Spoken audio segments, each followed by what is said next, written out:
Find other great podcasts like this one at podmoth.network.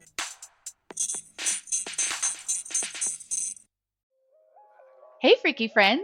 It's Michelle and Melissa from the Freaky Fridays podcast. We are sisters in separate states and love to talk about all kinds of spooky, freaky, and scary shit while drinking and laughing through our fear. Join us Fridays as we delve into everything from the world of the paranormal to scary movies to creepy stuff we find around the internet. Subscribe to Freaky Fridays wherever you listen to your favorite podcasts. Sleep tight.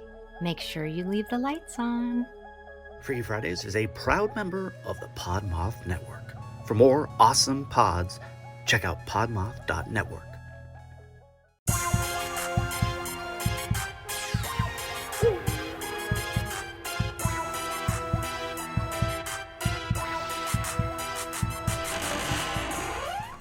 Hey, what's up, you guys? Hey, what's up, you guys? I'm Kathryn. And I'm Hayley. And we are Saturdays for the Ghouls, a Podmoth podcast. How are you, Hayley? I'm burnt the fuck out, Kathryn. Maybe you should stop doing things. No, maybe I should just stop living and doing things.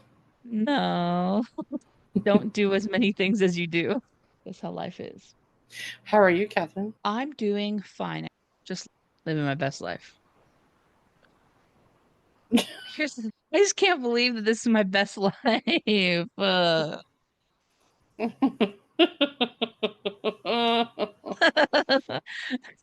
But I have to be living my highest timeline right now. I don't know. Well, considering you and I have been seeing a bunch of the synchrony stuff that we've been talking about. Yeah. Which, again, when you were saying that it just means 222 mean if us seeing 222 means that we're on the right track.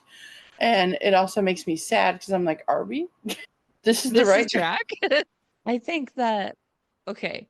So if you guys didn't, I don't know. Here's the thing. I don't remember if I left that part into our last episode that we talked about synchronicity. That being said, Hayley and I have been talking a lot about synchronicity. And that's like when you see the same number in a row 3 times in a row. So 222. So you see 222 on the clock or 222 on a book or in a license plate or literally anywhere you're seeing numbers 222. And it doesn't have to be just 222. It could be 1111. That's one that's very popular. That's everyone always talks about. Oh, it's 1111 to make a wish. I look for 1 2 3 4s or 1 2 3s, and they are common that they come around the same time.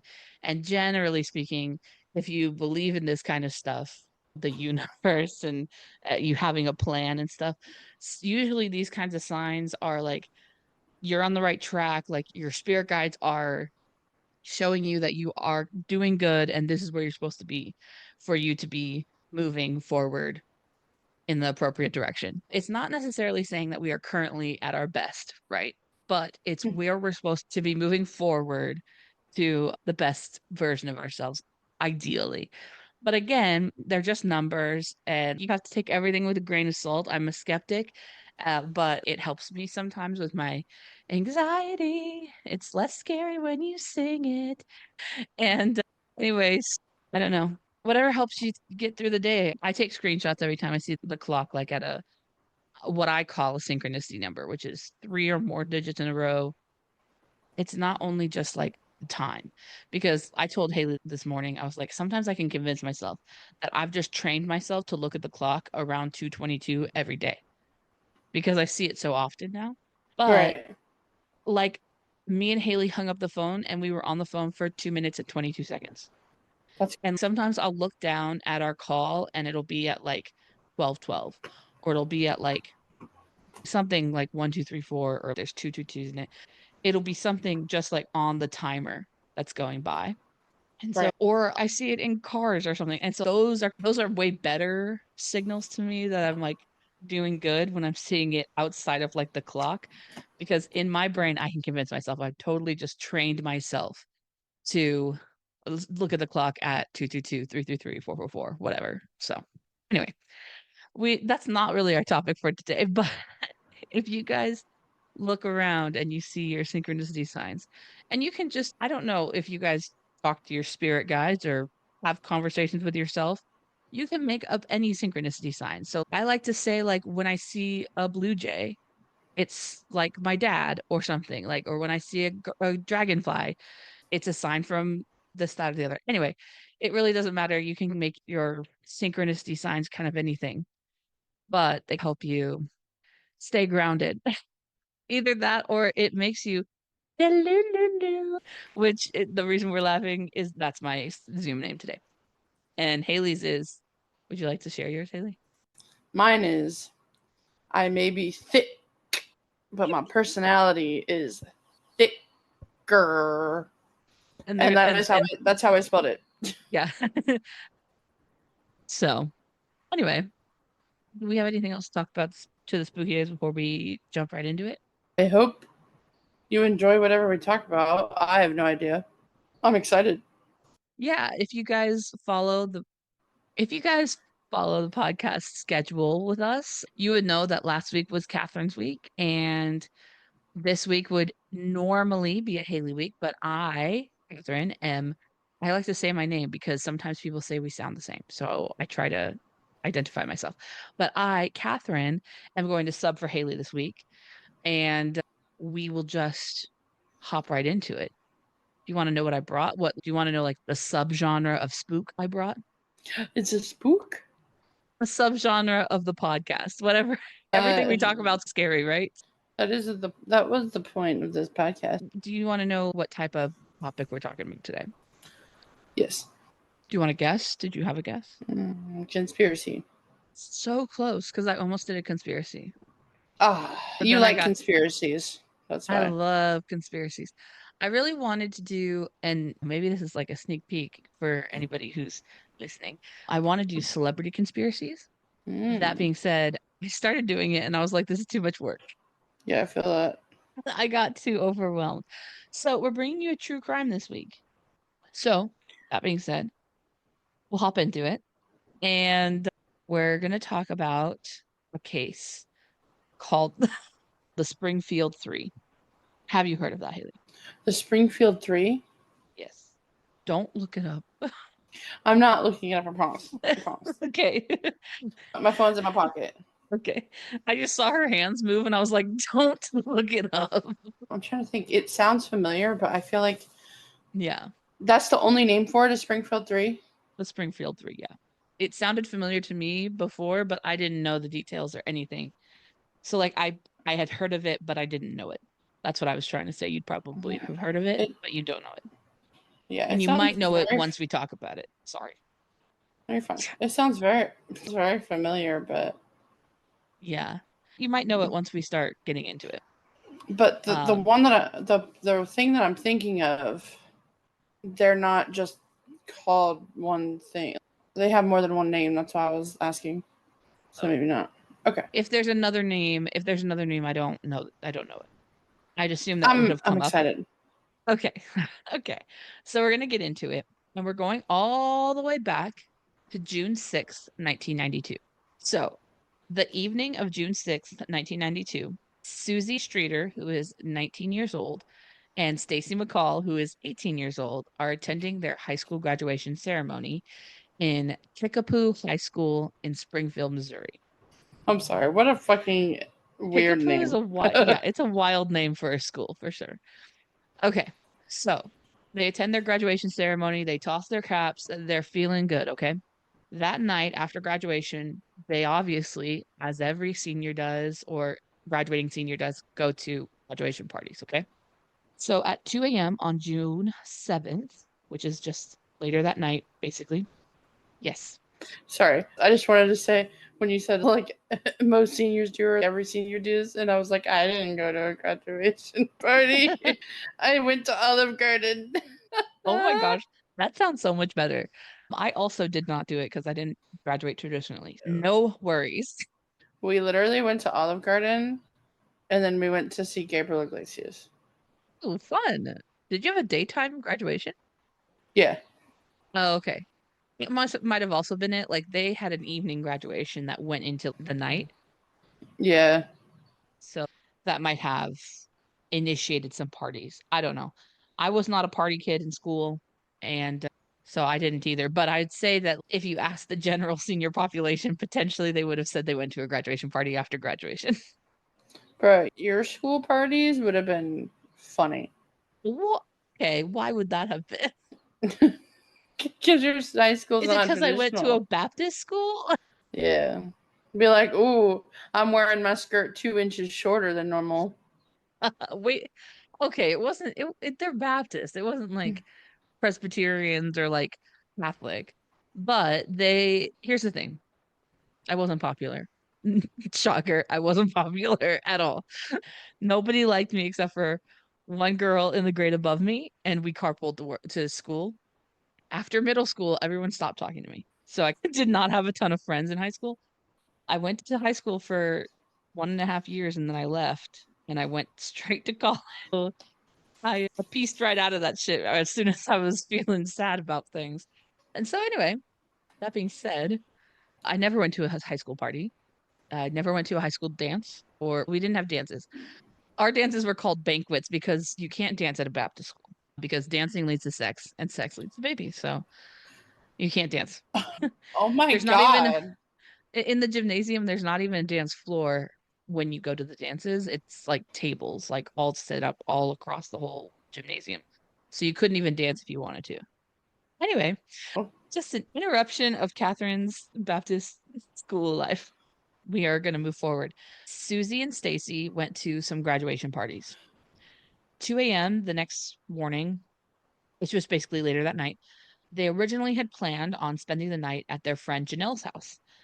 But because the parties were like really crowded and just really weren't that fun to be at, Suzie and Stacy both left and they headed to Suzie's house at 1717 East Delmar Street, Springfield, Missouri. And this is a quote. After the parties, the women both drove separately to Streeter's house, who's Streeter is Suzie, who with plans to stay the night there. So they went there, and that was where Suzie's mom, Sherrill Levitt, who was 47, lives. And they arrived around 2:15 a.m. And the reason that they know that they did arrive at home is that their belongings and their clothes were at the house. That morning, Janelle and her boyfriend tried to contact Suzie and Stacy to go to a water park that morning, but they were unable to reach them. So she was like, "That's really weird. I normally can reach her." So they go and visit the house at 9 a.m. that morning. Upon arrival, Janelle goes up to the house and finds a few things. Number one, the front door was unlocked and open. Number two, there was no one in the house. Number three, all three women's cars were outside. And number four, their dog, who is named Cinnamon and is a little Yorkie, was very agitated in the house. She also told police that there was like a glass lampshade that was broken on the porch, but she went inside anyway. So she went inside, and when she was in there, the phone rang, and Janelle answered the phone, and she said that the call that she received there was strange. This is a quote, strange and disturbing. And that strange and disturbing call had a man on the other end of the phone making, quote, sexual innuendos. And when she found out what he was doing, she like immediately hung up the phone. And then after that, it rang again and she answered it again, which I don't know why she would have after the first call. And that one also was of a sexual nature. And then she hung up. She goes into this house. The women are not there. The door was unlocked. The dog is angry.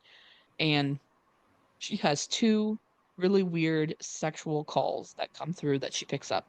They're kind of like crank calls, okay? She leaves and she calls the police and she leaves. At 1 p.m., Stacy's mother, Janice McCall, she starts getting concerned when Stacy hasn't gotten home yet. So when Stacy wasn't returning her calls, she decided to visit the house where she was sleeping that night, which is Susie's house. She got there and she went inside as well. And she, quote, noticed all three women's purses were sitting on the floor in the living room. She also saw her daughter's clothes that were neatly folded from the night before, along with Sherrill and Susie's cigarettes that were there. She immediately called the police to report them missing. And she got off the phone and she started checking the voicemails on the phone at the house, which, again, I don't know why you would do. That being said, she said that she heard a voicemail when she checked the voicemails, and she said it was a very, quote, strange message. And so the police were very interested in that, quote, strange message, but when they went to retrieve it again, the message had been erased. And so that was really weird, and the police really wanted to hear the voicemail, and Janice couldn't really give them information on what was in it. She just remembered it being strange. But they wanted to hear it because they thought that probably has a clue of where the women are. Later that day, throughout the rest of the day, as the word spread, friends and family visited the house because they were worried. And when Janice had called, it was about 16 hours since the women had been last seen. Any of the women had been last seen. The following day, the police came and they looked at the crime scene. The police estimated the crime scene had been corrupted by 10 to 20 people before the police got there, because people were just walking into that house and checking it out. And I, when I was researching and I came across that, I was like, oh, this case was absolutely in the 90s. Like, that kind of shit just happened in the Oh, yeah. 90s and the 80s. Like, just people corrupting crime scenes. So that being said, there wasn't a lot of information. The only thing that we knew was that their things were at the house and they left without their cars somehow. So on June 8th, which is the next day, the Springfield Police Department began an investigation. This case gained a lot of media attention due to the unusual circumstances of the missing women. And after initial review of the crime scene, they saw that they validated everything that the others had reported. All the women's belongings were there. There was no sign of a struggle, and the shattered porch light was there. And, quote, all property was left behind, including purse, money, cars, keys, cigarettes, and the family dog. So that was weird that they, how would they have ever left if they were leaving? And this is a quote from an article. It said, retired Springfield Police Captain Tony Glenn previously told the Springfield News Leader, quote, you had this feeling when you looked around that you were missing something, and or that something had to be missing, but there wasn't. It was just them. They were missing. The women were missing. And so the initial theories, investigators initially started suspecting obviously foul play. Extensive searches, including canvassing the neighborhood, using canine units, yield no evidence, no clues, nothing at all. So a lot of people to adopt the idea that it was a stranger abduction. Many consider that stranger abduction is a very possible due to the lack of evidence at the scene. So the missing person reports is as follows. And this is a quote. The first person is, quote, Sherrill Levitt. Her birthday was 11/1/44. She's 5 foot, 110 pounds. Brown eyes, short bleached blonde hair, naturally curly hair, longer on top, short in the back. Sherrill Levitt had a thin build and had freckles on her neck and upper chest. Stacy McCall was a white female, date of birth 4/23/74, and she was 5'3", 120 pounds. Blue eyes, dark blonde hair to the middle of her back with sunlightened ends. She had freckles on her face and a dimple in the middle of her chin. And then Suzie Streeter, she was a white female, date of birth 10/9/73. She was 5'2". She was 102 pounds, brown eyes, straight bleach blonde hair, shoulder length, large teeth with no dental work, and she had a 3.5-inch scar on the top right forearm and a small tumor in the left corner of her mouth, which gives her mouth the appearance that she has something in her mouth. That's the quote. The initial suspects here. So the very first suspect is very commonly, what is it, Hayley? The boyfriend. A boyfriend, or in this case, an ex-boyfriend. Susie's ex-boyfriend, Dustin Reckela, I think is how you say the last name. He was the very first person of interest. A few months before the abduction, he and two buddies had broken into a mausoleum and, quote, stole $30 of gold fillings from a skull. They looked at him because Suzie had given a police statement about the robbery and was going to probably have to testify against him in court. He was also with those two buddies the night that they went missing. The ex-boyfriend route didn't seem to pan out. I was like, it's not looking good for him. Yeah, it was not. It does not look good for him, especially since there were three of them together at the same time. And these girls are small. These girls are tiny. They're like 5'2", 5'3", 100 pounds, 120 pounds. Like, they're small. So very easily could 3 men have done this job, but there was no evidence to support it, and so there was no way to do that. Very briefly, Susie's brother and Sherrill's son, Bart Streeter, was a suspect, but there was no evidence to support that theory, and the trail grew completely cold. This case is referred to as the Springfield Three, and there's a lot of speculations and rumors about where the whereabouts of these women are, but it is a cold case, and to this day, they have not been found. But on December 31st, 1992, which was just later that year, there was a call made to America's Most Wanted hotline by a man who said that he had information about the Springfield Three. During that call, though, it got unfortunately disconnected and they couldn't get him back on the line. So Springfield police publicly let out a report that said, hey, we know that you said that you have information on the Springfield Three. Please contact us. And they really wanted to know because he, quote, seemed to have prime knowledge of the abduction. So I'm assuming he said something on that call that nobody would have known. Yeah, that's something You know they didn't what I mean? release. Yes, but after the call disconnected, no one ever reached out again. No one ever contacted the police again. In 1997, Sherrill and Suzie were declared legally dead, but their missing persons case still remains open. On June of 1997, there was a, quote, bench that was dedicated to the women inside of the Victims Memorial Garden in Springfield Phelps Grove Park. Also, in that same year, there was an inmate in a prison in Texas named Robert Craig Cox. And he was in prison for charges related to kidnapping and robbery.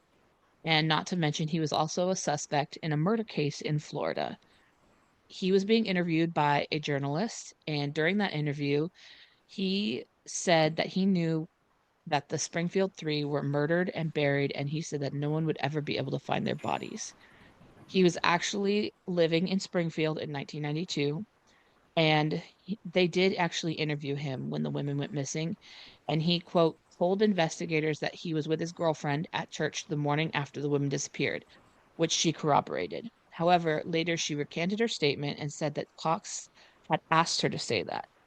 Cox also said that he was at the home of his parents the night of the disappearance, and they also confirmed the alibi. At that time, quote, authorities were uncertain if Cox was involved in the case or if he was seeking recognition in 1997 when he brought it up again. So he also told the journalist in 1997 that he's not going to talk any more about it, but he would disclose more what happened after his mother died. He's currently serving a life sentence in Texas for the kidnapping and robbery, and he will be eligible for parole in 2025. In 2007, I think her name was Kathy Baird and Rick Norland. Kathy was a crime reporter and Rick was a mechanical engineer. They were looking at this parking garage that was part of Cox Hospital, and it was the south parking garage at Cox Hospital. And they were looking at it with a GPR, which is called a ground penetrating radar. When they looked at this at the bottom, like the foundation of it, they said they claimed to have found 3 anomalies under the cement. Rick said that they were roughly the same size and they were consistent with, quote, a gravesite location. 2 were parallel and 1 was perpendicular. Springfield Police Department spokesperson, and this is a quote from an article, Springfield's Police Department spokesperson, Lisa Cox, said that the person who reported the tip, quote, provided no evidence or logical reasoning behind the theory at that time or since then. She also said that parking garage began construction in September 1993, which was over a year after their disappearance. Digging up the area and subsequently reconstructing the structure would be extremely costly without any reasonable belief that the bodies would be located there. It's illogical to do. For those reasons, the police department does not intend to do anything. Investigators said that this lead was determined to be not credible. I don't know exactly what that means. Someone else from the police department or the prosecutor's office said that tip came in from someone who, quote, claimed to be a psychic or have dreams about or visions about the case. I don't think that they were 100% believing Kathy and Rick when they brought that information. That being said, I think that there are things that they could have done that was not dig up the site. to see if there was something there. Do you think they could get a ground penetrating radar? You know what I mean? I don't know why they wouldn't be able to have just done something. Well, that's what I was thinking. I was like, couldn't they have gotten one themselves to look? Right. Could they have processed some sort of test themselves? There has to be something other than digging it up and having to reconstruct the whole building. If they were able to see something, I don't know why the police department couldn't have done something to try to see. But anyway, as of 2023, there has been over 5,000 tips on this case from the public, but the case remains open and unsolved. There was a People magazine interview with Stacy's mom, Janice, and she said that she will never stop looking for her daughter.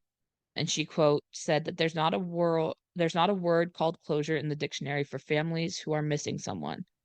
She said that my baby's gone and we just want some justice.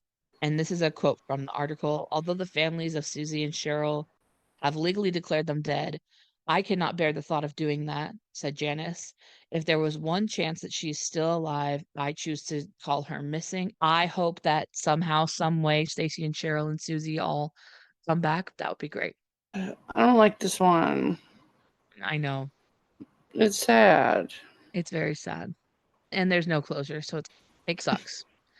But that being said, this case has been aired on the following shows: 48 Hours, America's Most Wanted, ID Disappeared, I think is what it's called, and then People Magazine Investigates. Investigation Discovery. Yes. And then there's a quote from an article that I wrote down here. In 2021, journalist Anne Broderick Jones launched Springfield Three, the small town disappearance podcast. And there was an 11-episode deep dive into this case. And her podcast is called The Ozarks True Crime, where she goes to her hometown in the Ozarks and goes over big deep dives of cases that happen in the Ozarks. That being said, I want to round out this and this is a quote from the Missing Persons Report, there is a reward fund of $43,000 that is established for the location and prosecution of the persons responsible for the abducted women or finding the women. If anybody has any information on the disappearance of the Springfield Three, they're requested to contact the Springfield Police Department at 417-864-1751 or Crime Stoppers 866-371-8477. And just as a long shot, I wanted to provide that information if you thought that maybe you knew anything. I didn't. You never know. You never know who's listening. You never know where this is going to end up. I know that from the other places that this show has, other shows that this case has aired on, ours is like the lowest on the list, but you never know. Maybe they don't watch TV. You know what I mean? So I just wanted to provide that information in case anybody needed it. I guess you never know. You never know. But that's the case that we're talking about today. And that's all I got. It's a short one. That is a short one. The funny thing is I have over 5 pages of notes, but that just went by really fast. Yeah. Anyway. I wish it had a happy ending, but... I wish it had a happy ending. There are people that are still looking for these women, so it's not like they stopped. It's not like people have stopped. They did declare Suzie and Sherrill as dead, but their cases are still open. Why did they declare those two dead but not the other one? Because Stacy's mom would not let them declare her dead. She said in her quote, if there's any hope that my daughter's out there, I want her to be reported as missing because she hopes to have her back. That's fair. And I think it's up to the families to decide when to legally declare them as dead. Sherrill and Suzie come from the same family, and that family decided to legally declare them dead, which is sad, but it's a personal decision you have to make at that time. Yeah. That time comes. But yeah, do you have anything to tell the Spooky Babes before we go? Spooky Babes, I hope you enjoyed listening to Kathryn talking and bring us to light the Springfield Three. If you do, if this sounds familiar or you know anything, whatever, Kathryn did. I'm sure she's going to link the stuff in the description. But yeah, just stay safe out there, guys. The times are a little different than the 90s, so we have more options on like how to find you and keep track of you. And our safety back in the 90s was a lot more basic than it is today, but our safety measures, I should say. But just stay safe out there. Remember to lock your doors. The world's scary. Definitely. Yeah. We love you. Stay safe. Back to you, Kathryn. Yeah, I second that. Make sure you're keeping yourself safe, however that needs to be. And we really appreciate you listening to the podcast today. If you liked our podcast or if you like any of our episodes, please rate us 5 stars on wherever you're listening it to. And if you can leave us a note saying that you loved our podcast. We would really appreciate it.